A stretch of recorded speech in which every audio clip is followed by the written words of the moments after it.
ما قدرش يحافظ على الكرة. المطلوب انه نمسك الكرة في اخر دقيقة. شوف كواو عمل فاول عكسي سهلة جدا، لازم انه طبعا بيحمي نفسه وبيحافظ على قد ما يقدر. يا ساتر يا ساتر، في اخر اللحظات اللي يضيع يدفع كام؟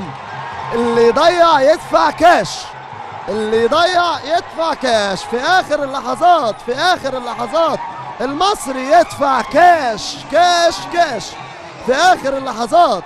هدف لكمبالا سيتي في قبل الدقيقة الأخيرة، لكن بسرعة لكل جماهير الكرة المصرية ولكل جماهير النادي المصري. معلش واحد بس مش مشكلة، قادرين على التعويض.